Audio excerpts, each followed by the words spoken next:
শতাধিক কুস্তিগীরের অংশগ্রহণের মধ্য দিয়ে চট্টগ্রামে শেষ হলো ঐতিহ্যবাহী জব্বারের বলি খেলার ১১৫তম আসর।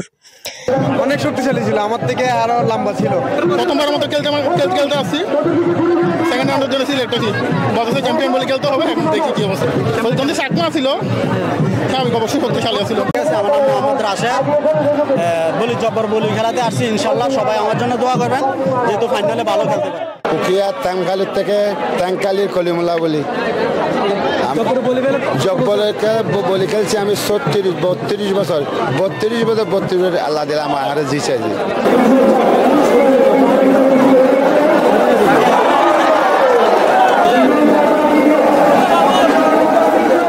খেলায় কুমিল্লা সদরের রাশেদ বলিকে পরাজিত করে চ্যাম্পিয়ন হয়েছেন কুমিল্লার হোমনার বাঘা শরীফ বলি।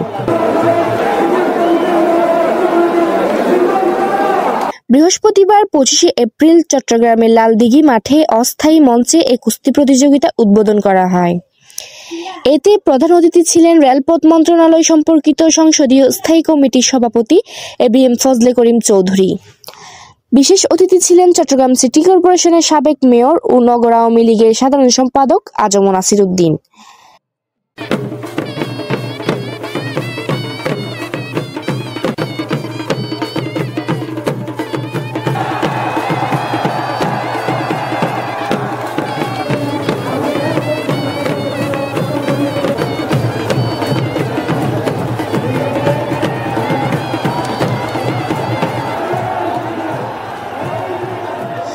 প্রতিযোগিতায় তৃতীয় স্থান অধিকার করেছেন খাগড়াছড়ির সৃজন চাকমা।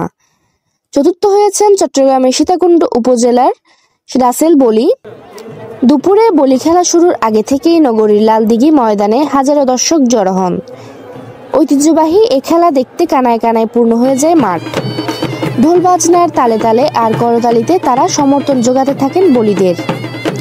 কিশোর থেকে শুরু করে বৃদ্ধ নানা বয়সী ৮৪ জন বলি এবছরের আসরে অংশ নিয়েছেন। এবার বলি খেলা চ্যাম্পিয়নকে ৩০,০০০ টাকা ট্রফি, দ্বিতীয় স্থান অধিকারীকে ২০,০০০ টাকা ট্রফি, তৃতীয় স্থান অধিকারীকে ১০,০০০ টাকা ও চতুর্থ স্থান অধিকারীকে ৫,০০০ টাকা করে পুরস্কার দেওয়া হয়। আমি আসলে প্রথমবার আসি রানার আপ আছে, ইনশাআল্লাহ রানার আপ বাঘা শরীফ ভাই। আমি জানি শরীফ ভাই আমাকে নিয়ে আসছে, উনি আমার ৮-১০ বছর আগে থেকে জিতেছে, ওনাকে জয় করে দিয়েছে। আমি চাইছি না যে উনি আমার নিয়ে আসছে। জব্বারের বলি খেলা ও বৈশাখী মেলাকে ঘিরে লালদিঘি ও আশেপাশের এলাকায় নিরাপত্তা ব্যবস্থা জোরদার করেছে চট্টগ্রাম মেট্রোপলিটন পুলিশ সিএমপি।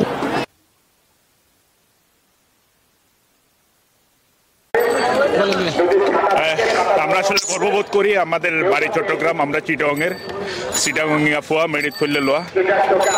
1909 সালে এই জব্বার মেয়ার বলি খেলা শুরু হয়েছিল।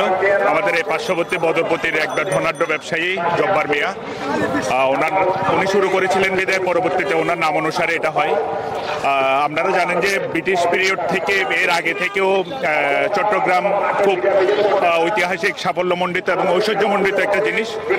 ব্রিটিশরা জব্বার মিয়াকে খান বাহাদুর নামে উপাধি দিয়েছিল শুধুমাত্র এই বলি খেলা এস্টাবলিশ করার জন্য। উনি ব্রিটিশদের অন্যায় অত্যাচারের বিরুদ্ধে এটা প্রত্যাখ্যান করেছিলেন। তো আজকে ১১৫তম আসর, আমার খুব ভালো লাগছে এই আসরে এটাতে অংশগ্রহণ করতে পারে। মেলাতে এসে আপনারা জানেন যে বাংলাদেশের আমার মনে হয় সবচেয়ে বড় বৈশাখী মেলা অনুষ্ঠিত হয় এই লালদিঘি ময়দানে, এর আশেপাশে এলাকা জুড়ে। তো এই বলি খেলা উপলক্ষে আসলে আমরা চট্টগ্রামের যারা আছে আমরা খুবই ফিল করি এবং অনুভব করি এই দিনটায় ১২ই বৈশাখ কখন আসবে সেটা সারা বছর অপেক্ষা করি। এই মেলাটা আসলে খুব ঐশ্বর্যমণ্ডিত। আপনারা দেখছেন যে আমাদের গ্রামীণ অনেক শিল্প, এই হস্তশিল্প থেকে শুরু করে বিভিন্ন গ্রামীণ যে কুটির শিল্প সেগুলো হারিয়ে যেতে বসেছে এই আধুনিক যন্ত্রকলার ভিড়ে। কিন্তু এই জব্বর মিয়ার বলি খেলা যখন আসে আমরা সেই হারানো ঐতিহ্যগুলো ফিরে পাই। এখানে কুটির শিল্প থেকে হস্তশিল্প থেকে পুরাতন যে জিনিসগুলো আছে সবগুলো এখানে এই এক বিরাট একটা সম্ভার এটার পাওয়া যাওয়ার। আধুনিক জিনিসের চেয়ে সেই পুরানো জিনিসগুলো সবচেয়ে বেশি পাওয়া যায়। বছরের এটা ঐতিহ্যবাহী চট্টগ্রামের জব্বারের বলি খেলা। আমরা ছোটবেলা থেকেই মেলায় আসতাম। মেলা আসার জন্য আমরা অনেক দিন অগ্রাহ অপেক্ষা করতাম। বিশেষ করে চট্টগ্রামবাসী এই মেলা থেকে তাদের পুরো বছরের ব্যবহার্য পারিবারিক ব্যবহার্য জিনিসপত্র আমরা এখান থেকে ক্রয় করে থাকি এবং 1 বছরের জন্য আমরা মজুত করে রাখি। এই মজুত শেষ হওয়ার আগে আরেকটা খেলা আসা পূর্ব পর্যন্ত আমরা অপেক্ষায় থাকি কখন জব্বারে বলি খেলা আসবে, যারও বিভিন্ন ব্যবহার্য দ্রব্য সামগ্রী আমরা ক্রয় করবো এবং বিশেষ করে আমাদের সন্তানরা আসেন। এটা চট্টগ্রামের যে ঐতিহ্য এটাকে ধরে রাখার জন্য সবাই সম্মিলিতভাবে আমরা কাজ করে যাই। এবং অনেক সুন্দর লাগছে মাশাআল্লাহ, ঐতিহ্যবাহী 1909 সাল থেকে শুরু এ পর্যন্ত যা মাশাআল্লাহ সুন্দর হয়েছে। মেলায় তো আমরা ঘোরাফেরা প্রতি বছর আমরা মেলায় আমরা সামগ্রী আমাদের বাসার জন্য এগুলো সব নিয়ে যাই। ইনশাল্লাহ এবছরও আসছি, আমরা অনেক দূর থেকে আছি। আমরা শুধু ওই মেলার সামগ্রী বাসার আসবাবপত্রের জন্য ওগুলো নিয়ে যায়। হ্যাঁ ইনশাল্লাহ সব কিছু পাওয়া যাবে, বাড়ির ঝাড়ু থেকে সব কিছু পাওয়া যায়। কেমন লাগে ইনশাল্লাহ ঘুরে ভালো লাগছে, কিন্তু ভীষণত গরমের কারণে আমরা কেনাকাটা করতে একটু একটু যদি একটু সন্ধ্যাবেলা হলে আর একটু জমে যাবে।